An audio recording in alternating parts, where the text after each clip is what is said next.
जय हिंद दोस्तों, आप सभी का स्वागत है आपके अपने सैनिक वेलफेयर यूट्यूब चैनल में। सबसे पहले सेना दिवस की आपको बहुत बहुत शुभकामनाएं। आज जो इन्फॉर्मेशन मैं आपके साथ शेयर कर रहा हूं ये आपको मजबूर करेगी अपना ओपिनियन देने के लिए, आपको कमेंट्स लिखने के लिए, और लिखना भी चाहिए। तो सबसे पहले मैं ये बताता हूँ कि सेना दिवस कब से क्यों मनाया जाता है।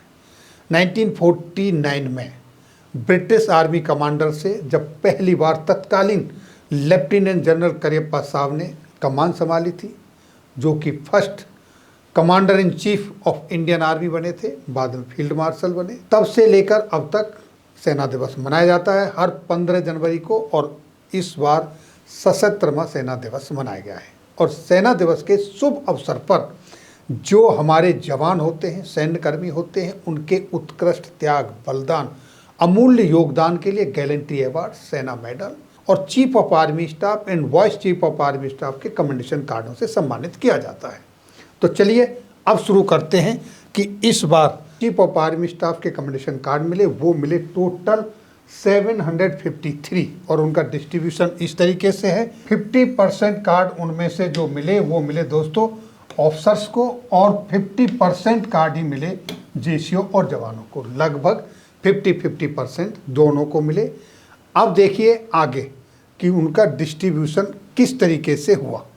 तो ये आपके सामने कुछ डेटा है, जैसा कि यहाँ आर्मर्ड ऑफिसर्स को 20 कार्ड मिले, जेसीओज को 5 और ओआरस को 7, यानी कि ऑफिसर को 62.5% और जवानों को, जेसीओज को मिले 15.62% और जवानों को मिले 21.87%। इसी तरीके से अगर मैग्नाइट इन्फेंट्री की बात करेंगे तो टोटल जो कार्ड मिले वो मिले 7 और 1 8 5 13, यानी ऑफिसर्स को 53 7 कार्ड, और जेसीओ जवानों को मिले 7.6 और ओआरस को मिले 5 यानी 3.8 कमेंडेशन कार्डों से सम्मानित किया गया।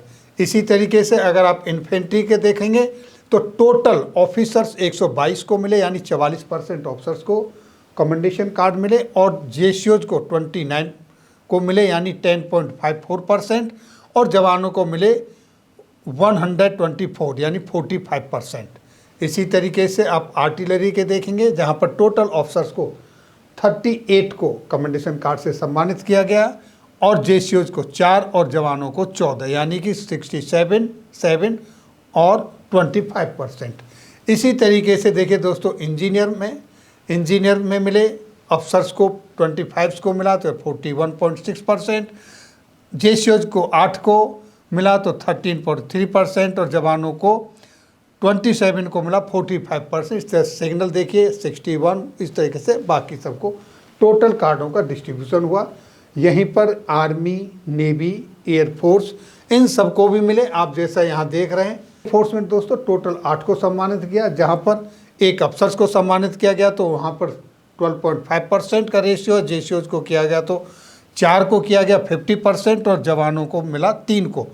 और यहीं देखिए दोस्तों अगर नेवी की बात करेंगे तो नेवी में भी 8 सैन्यकर्मियों को सम्मानित किया गया, जहाँ पर अफसर्स को 4 को यानी 50% को, जेसीओज 1 और जवान 3। इसी तरीके से डिफेंस सिविलियन को मिला 34 को सम्मानित किया गया। ये ओवरऑल परसेंटेज रही। तो दोस्तों ये था कार्ड्स का डिस्ट्रीब्यूशन, जो कि जवानों को 50% को मिला और अधिकारियों को भी 50% को मिला, यानी 50-50 लगभग ये मिला। अब देखिए हम चलते हैं नेक्स्ट स्लाइड पर। ये एक और डेटा आपके सामने है, जिसमें 2024 में हमारे 142 सैन्यकर्मी ने शहादत पाई। 142 सैन्यकर्मी कुर्बान हुए देश के ऊपर। उनमें से 12 अधिकारी थे और 130 जवान थे, यानी कि 8.5% अधिकारी थे और 91.5% जवान थे जिन्होंने शहादत दी देश के लिए। अब देखिए नेक्स्ट एक डेटा और मैं आपके सामने शेयर कर रहा हूँ। ये एक डेटा है, जैसा कि आप यहाँ देख रहे हैं, जो सेना के अंदर ऑफिसर्स और जेसीओ जवान का रेशियो होता है, उसके मुताबिक टोटल जो स्ट्रेंथ है उसमें 2.5 to 3% यानी 2.5 से 3% अधिकारी होते हैं, और 97 to 97.5% जेसीओ और जवान होते हैं। तो दोस्तों 97 to 97.5 को 50% का कमेंडेशन कार्ड से सम्मानित किया गया है, जबकि 2.5 to 3% अधिकारियों को 50% से सम्मानित किया गया है। यहाँ पर देखने वाली बात है कि परसेंटेज के मुताबिक जो डिस्ट्रीब्यूशन है वो बैलेंस्ड नहीं है। एक सप्लाई का जवान जो 24 साल एक हवलदार सर्विस करके आता है, 24 साल से वो लगभग 18 साल रोड पर ही रहता है, यानी 18 से 20 साल उसकी पूरी सर्विस रोड पर चलती है, वो कभी किसी के सामने नहीं आता। क्या उसको रिकॉग्निशन नहीं मिलना चाहिए? एक हाउसकीपर जो अपनी यूनिट को, अपने मैस को, अपनी पर्सनल लाइन को, कुक हाउस को 5 स्टार होटल की तरह के रखता है, चमका के रखता है, क्या उसको रिकॉग्निशन नहीं मिलनी चाहिए? एक अकाउंट क्लर्क रहता है जो दिन में पर डे 1 या 2 बार 2IC के पास, एडजुटेंट के पास, सीओ साहब के पास जाता है, लेकिन वहीं एक कंपनी क्लर्क जो रिमोट में बैठा हुआ पूरी कंपनी के डेटा को मेंटेन करता है, कभी कभी उसको मौका मिलता है सामने आने का, नहीं आता। क्या उन लोगों को रिकॉग्निशन नहीं मिलनी चाहिए? एक डीआर जो सर्दी, गर्मी, बरसात, कोई भी समय हो वो रोड पर घूमता रहता है, उन लोगों को रिकॉग्निशन नहीं मिलनी चाहिए? एक कुक जो 5 स्टार होटल की तरह खाना बनाता है, हमेशा 24 घंटे सुबह 4 बजे बेड टी से लेकर डिनर तक कुक हाउस में अपना समय देता है, उसको कभी वर्दी पहनने का भी कभी कभी मौका मिलता है, क्या उन लोगों को रिकॉग्निशन नहीं मिलनी चाहिए? या सिर्फ ऑफिसों में रहते हैं, सामने रहते हैं, उन्हीं को?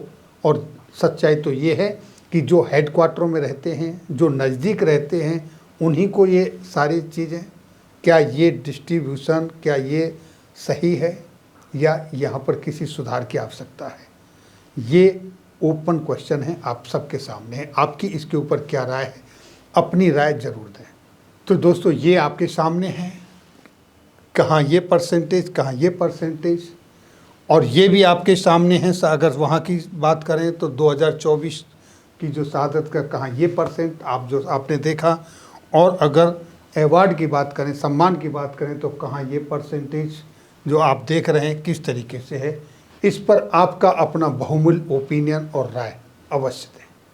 तो ये थी जानकारी आज की इस वीडियो में। फिर मिलेंगे आपके वेलफेयर से जुड़ी हुई किसी अन्य जानकारी के साथ अगली वीडियो में। तब तक के लिए जय हिंद, जय भारत।